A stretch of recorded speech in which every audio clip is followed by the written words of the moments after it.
कल्पना कीजिए, अंतरिक्ष में एक ऐसी जगह मौजूद है जहां से रोशनी भी वापस नहीं आ सकती।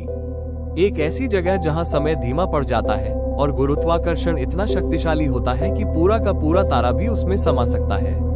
अगर कोई चीज उसके पास चली जाए तो उसका वापस आना लगभग असंभव है। ब्रह्मांड के इस रहस्यमय और डरावने दानव को कहा जाता है ब्लैक होल।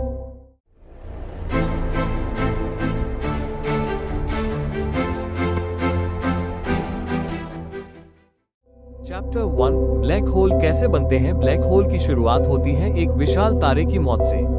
हमारे सूरज जैसे तारे लाखों करोड़ों साल तक जलते रहते हैं। वे अपने अंदर हाइड्रोजन को जलाकर ऊर्जा पैदा करते हैं और रोशनी फैलाते हैं। लेकिन हर तारे की एक उम्र होती है। जब एक बहुत बड़ा तारा अपना सारा ईंधन खत्म कर देता है तो उसके अंदर की ऊर्जा खत्म हो जाती है। अब तक जो ऊर्जा गुरुत्वाकर्षण को संतुलित कर रही थी वो अचानक खत्म हो जाती है और तभी शुरू होता है एक भयानक घटना। तारा अपने ही गुरुत्वाकर्षण के कारण अंदर की तरफ गिरने लगता है। ये गिरावट इतनी तेज होती है कि तारा एक भयानक विस्फोट में फट जाता है जिसे सुपरनोवा कहा जाता है। लेकिन कभी कभी इस विस्फोट के बाद भी तारे का केंद्र लगातार सिकुड़ता रहता है। वो इतना छोटा और इतना घना हो जाता है कि उसकी सारी द्रव्यमान एक बहुत छोटे बिंदु में सिमट जाती है। इस बिंदु को कहा जाता है सिंगुलैरिटी। सिंगुलैरिटी के चारों तरफ एक सीमा बन जाती है जिसे कहते हैं इवेंट होराइजन। इवेंट होराइजन वो सीमा है जिसके अंदर जाने के बाद कोई भी चीज, यहाँ तक कि रोशनी भी वापस नहीं आ सकती। चैप्टर 2, अगर कोई ब्लैक होल में गिर जाए तो क्या होगा। मान लीजिए आप अंतरिक्ष में यात्रा कर रहे हैं और गलती से एक ब्लैक होल के बहुत करीब पहुंच जाते हैं। शुरुआत में आपको कुछ खास महसूस नहीं होगा, लेकिन जैसे जैसे आप करीब आते जाएंगे ब्लैक होल का गुरुत्वाकर्षण बेहद तेजी से बढ़ने लगेगा।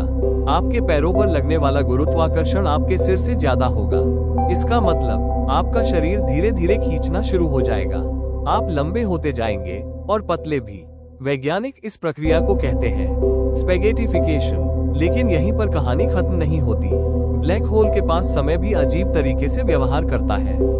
अगर कोई व्यक्ति दूर से आपको देख रहा हो तो उसे लगेगा कि आप इवेंट होराइजन के पास जाकर धीरे धीरे रुक रहे हैं, मानो समय रुक गया हो। लेकिन आपके लिए समय बिल्कुल सामान्य लगेगा। आप धीरे धीरे इवेंट होराइजन पार कर लेंगे और सिंगुलैरिटी की ओर गिरते चले जाएंगे। और सिंगुलैरिटी के अंदर क्या होता है, यह आज भी विज्ञान के सबसे बड़े रहस्यों में से एक है। चैप्टर 3, आकाशगंगाओं के केंद्र में छिपे दानव। ब्लैक होल सिर्फ तारों के आकार के ही नहीं होते। कुछ ब्लैक होल इतने विशाल होते हैं कि उन्हें कहा जाता है सुपरमैसिव ब्लैक होल। ये हमारे सूरज से लाखों या अरबों गुना भारी हो सकते हैं। वैज्ञानिकों का मानना है कि लगभग हर आकाशगंगा के केंद्र में एक सुपरमैसिव ब्लैक होल होता है। हमारी अपनी आकाशगंगा मिल्की वे के केंद्र में भी एक विशाल ब्लैक होल मौजूद है।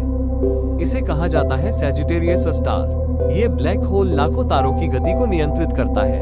और सबसे रोमांचक बात, 2019 में वैज्ञानिकों ने इतिहास में पहली बार एक असली ब्लैक होल की तस्वीर ली। ये तस्वीर पूरी दुनिया के लिए एक बहुत बड़ा वैज्ञानिक उपलब्धि थी।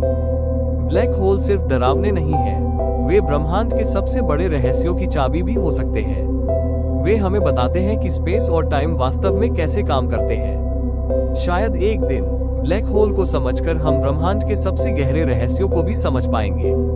तो अगली बार जब आप रात के आकाश को देखें तो याद रखिए, कहीं न कहीं उस अंधेरे अंतरिक्ष में एक ब्लैक होल चुपचाप सब कुछ निगलने का इंतजार कर रहा है। Produced by spark station.